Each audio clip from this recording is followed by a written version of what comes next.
Hi, I'm Julie Behling, and I'm the author of the book, Beneath Sheep's Clothing, The Communist Takeover of Culture in the USSR and Parallels in Today's America. And I am currently working on the documentary based on my book.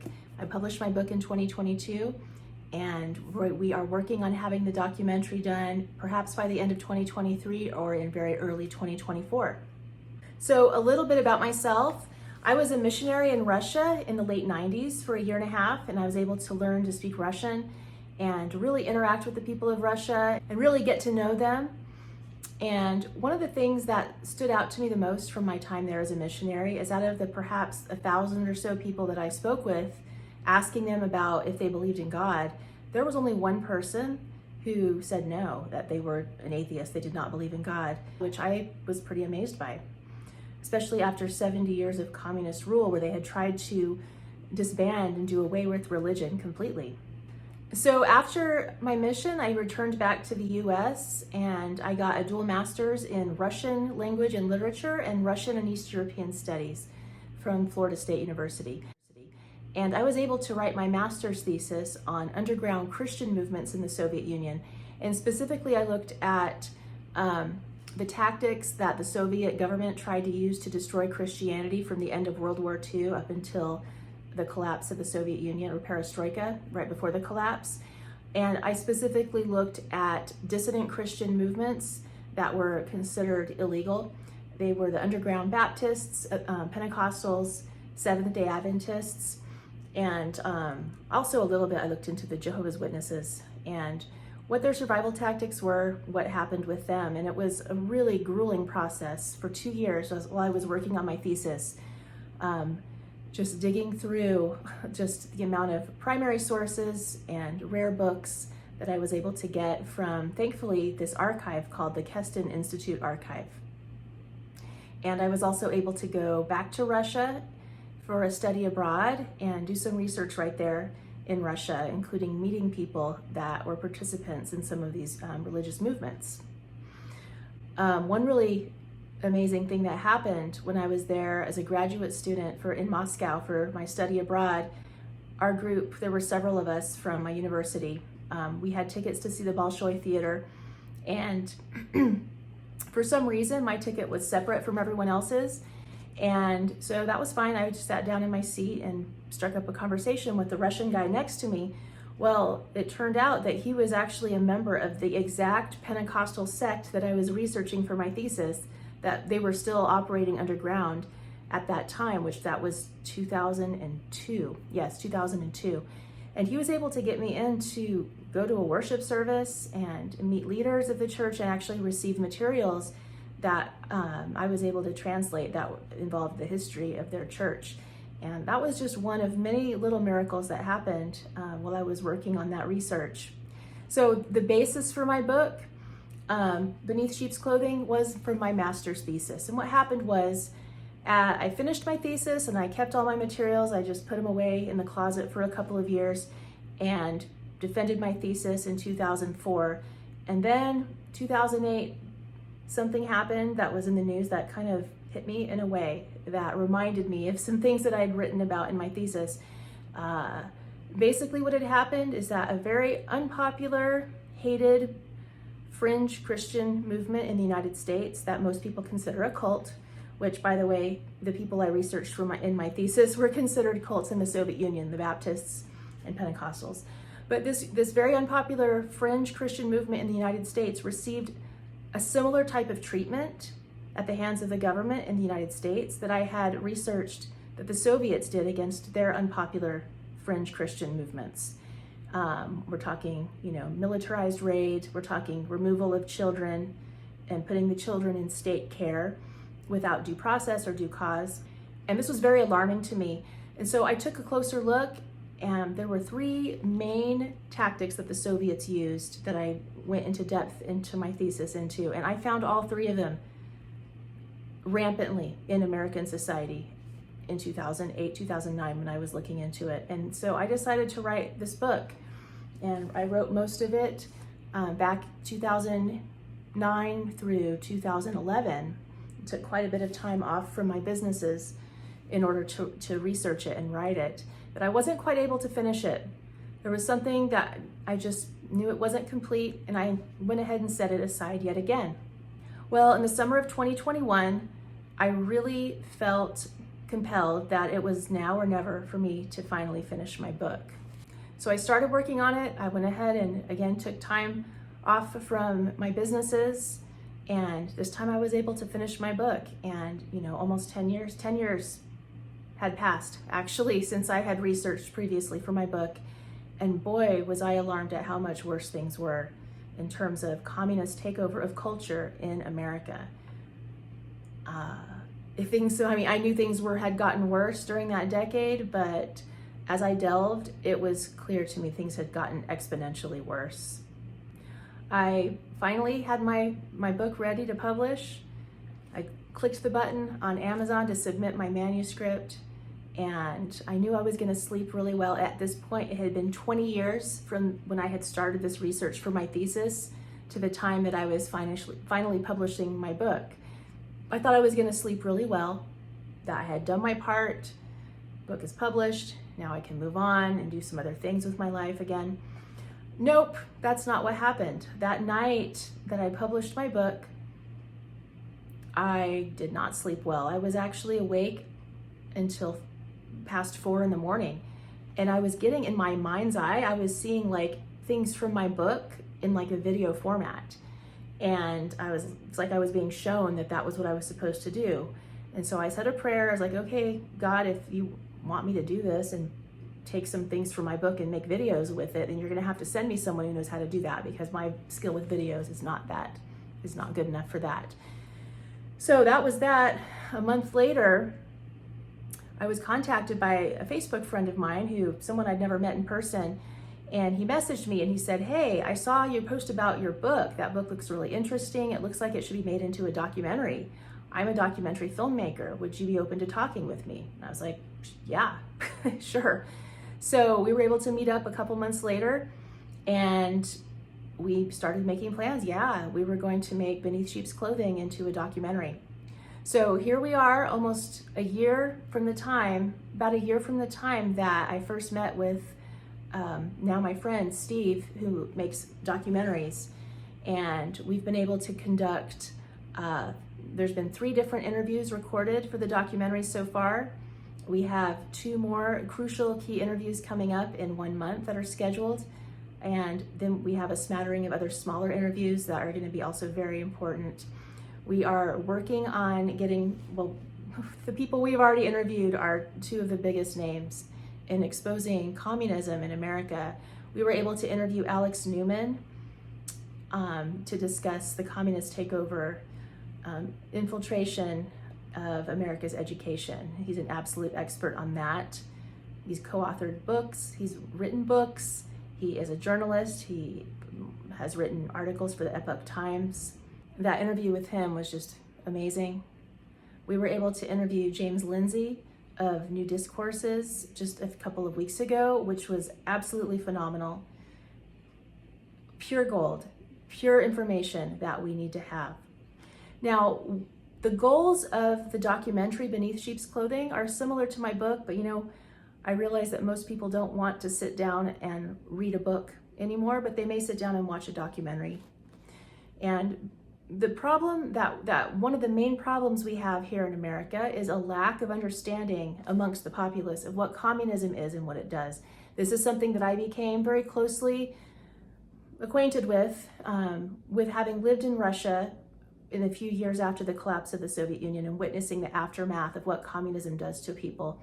And then my graduate studies, I took Soviet history, Soviet dissident literature, and it was quite harrowing, to be honest, kind of devastating, actually, to learn about the deep traumas that communism had inflicted upon the people that I had come to care about, the people of Russia and the former Soviet Union.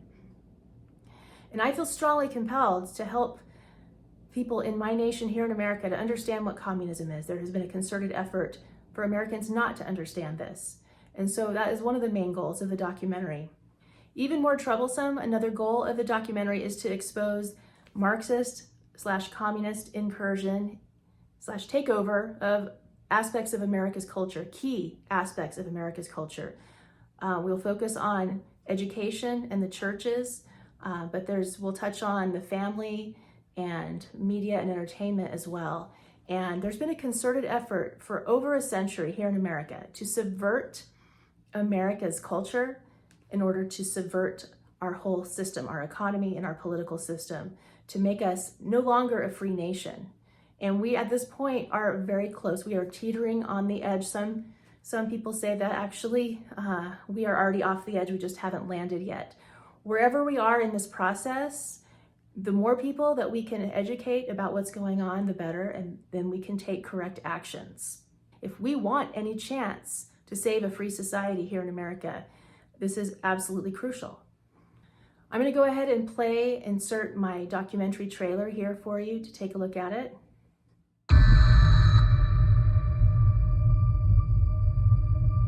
When communism comes knocking at the door, it says, "Hi, I'm here to liberate you from oppression." It promises a paradise on earth. But the actual fruits of communism are impoverishment, enslavement, and death. And so what they had to do is they had to rework Marxism. They saw that in the West, that there was this moral bulwark around society that was preventing communism from taking hold. So they're like, we need to go into education, the legal system, into the churches, into the media, and to the family, and rot these institutions from within. That process, that was over a century ago. We see the evidence all around us. It was created by communists for communist purposes. The ultimate objective was to destroy Christianity. Those were his words.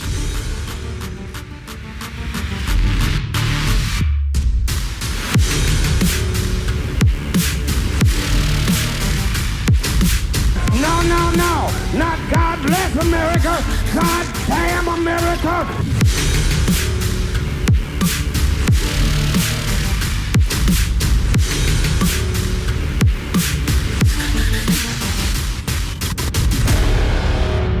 If we don't do anything to take back our culture in America, what will be our fate?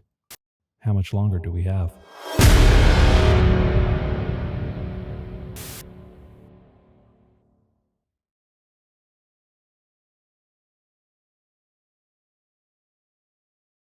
We were also blessed when we brought James Lindsay to Southern Utah to interview him for the documentary, that we were also able to put on an event that he spoke at, which was phenomenal.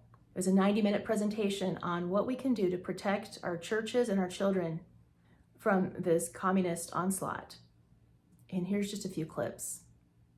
And so Julie gave me this book. I read a lot of it, and it's really good. I found myself reading it, and I kept saying to myself, because this is what I do for a living, is go talk about this.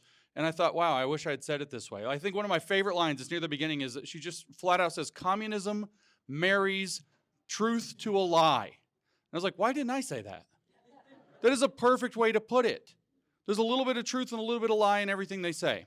And so get the book, check out the documentary. I want to tell you guys kind of what we were talking about yesterday, which is primarily the way that we now know that what's happening has a lot to do with Marxism in America. We now know that an American Marxist movement is happening, or American Maoist revolution is taking place. And I want to give you a cause for hope before I get into these ugly meat and potatoes. 1 year ago, if I stood in front of an audience, maybe even here in Utah, and said that, I'd have some heads nodding along and a lot of skepticism. So in 12 months, that has completely turned around. That's how fast America is waking up to the threat that it's under. And every communist revolution in history has exactly one thing in common, besides the communists, which is that the people that were getting put through it realized they were dealing with communism one day too late. We heard in the documentary that what we're looking at is a very kind of Soviet movement. So I want to kind of go back in time. I want to talk a little bit about the history. But in 1917, if you don't know the date, so you can work that out, it's 106 years ago, Lenin launched the Bolshevik Revolution through Russia, and ends up taking over Russia and setting up within a few years after that what came to be known as the USSR, the Soviet Union, which held power for 69 years over Russia and its surrounding states, and things were very bad times, and this is very bad. Meanwhile, in Europe, you have sitting there during World War I a communist by the name of Antonio Gramsci. He's an Italian. He's sitting there and he's watching. He knows what's going down in Russia, and he's watching what's not going down in Italy. He's watching what's not happening in Germany, and he's getting frustrated. He studied Marx, but Marx had to have gotten something wrong. And so here's this leading light, if we can call it a light, of Marxist thought. He is probably the most prolific Marxist writer. He wrote a book that's summarized now under the title The Prison Notebooks. You can guess where he wrote it. That's just over 3,000 pages long of some of the most erudite Marxist theory that's ever been written. And it is the roadmap for how the West has been conquered. And he's sitting there thinking, what is it that Marx got wrong? What is it that stops communism from taking over the West? Why won't our workers unite internationally and take hold of this moment? Why are they so concerned with nationalist movements instead? What did he get wrong? Because he looks at Russia and he says, well, that's fine, good for Lenin, and he was a fan of Lenin's. What is it Lenin did right? Well, he conquered a bunch of peasants. But Marx said it's going to be the industrial centers that are going to go to communism and socialism first, not a peasant backwards farmer society. So something's not lining up. Berlin is supposed to go. Industrial parts of Italy are supposed to go. Paris is supposed to go. New York, London are supposed to all go communist, not Moscow, not backwards parts of Ukraine. What in the world has gone wrong? Why does the West repel communism? And he realized that the West has very strong cultural institutions, and that those cultural institutions are very effective at transmitting values from one generation to the next. Peasants have this, but it turns out that they're pretty easy to bully. They're pretty easy to boss around. When you actually have a developed society, it's harder to do that if they have strong cultural institutions and can transmit them from one generation to the next. This is where Antonio Gramsci said, well, if we're going to take over the West, if we're going to get communism in the West, if we're going to achieve his main goal, which was, and I quote, socialism is precisely the religion that must overcome Christianity throughout the West. If we're going to do that, we have to infiltrate the cultural producing institutions, take them over, and make them produce communist culture instead. And he identified 5 key institutions to take over society. They are religion, family, education, media, and law. If you get those, you can turn a society. You can, in 1 generation or 2 generations, transform the culture from within using education and media. You can dismantle the family that might hold things together. You can transform faith so that it's a fake imitation of real religion that promotes communist values. And you can subvert the law so that when you end up, say, trying to stop some of the things that are happening and you take them to court, the judge rules the wrong way. So we live in the world created by Antonio Gramsci. And so it turns out that they got media a long time ago,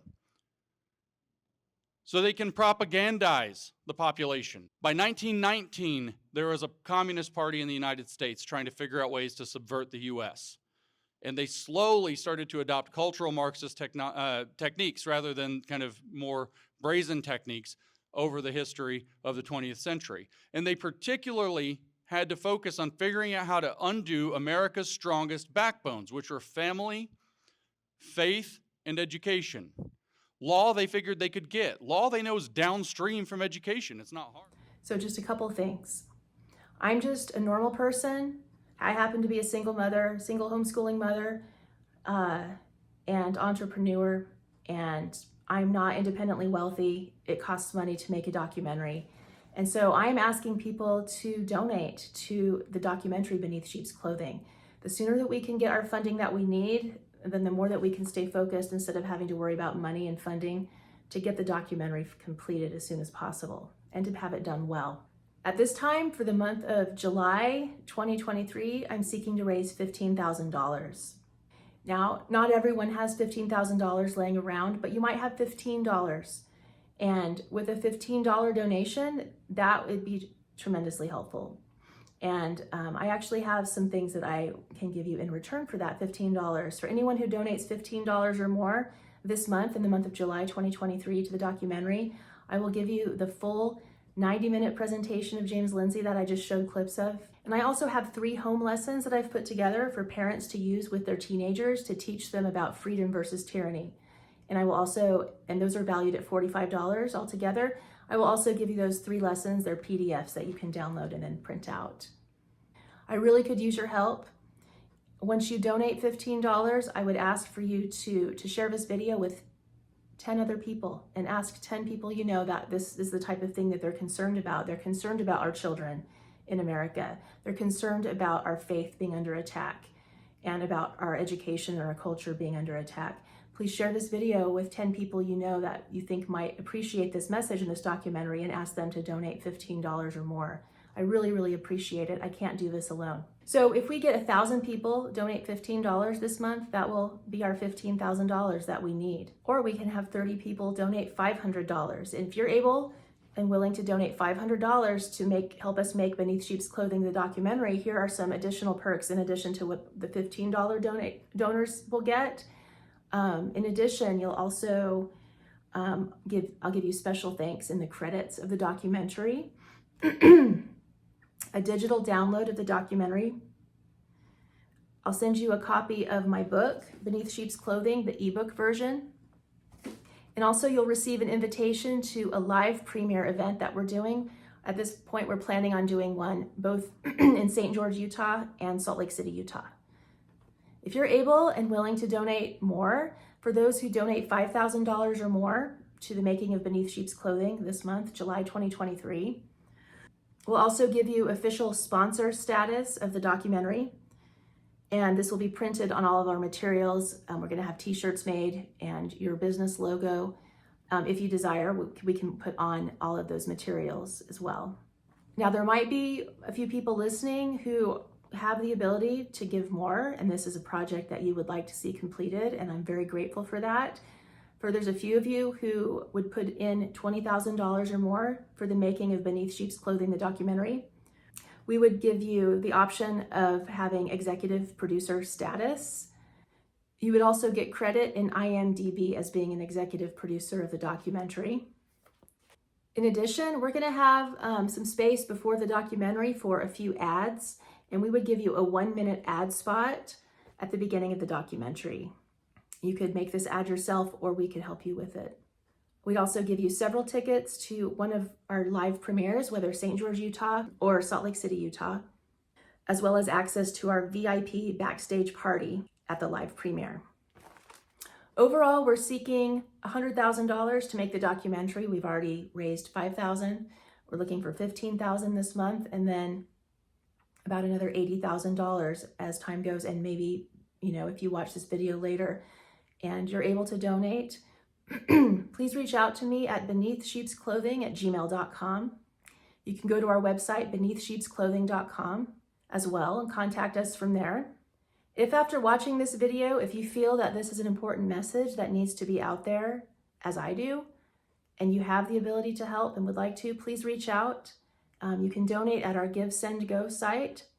Also, go to beneathsheepsclothing.com/donate. You can also donate through Venmo, PayPal, Cash App, or if it's a larger donation, get in touch with me and we can talk about other methods of donation. Thank you so much for your help. Please share this video with anyone you know who cares about these issues or who might care about them once they hear about them and who might be in a position to help us. I appreciate your help so much. Thanks. Bye.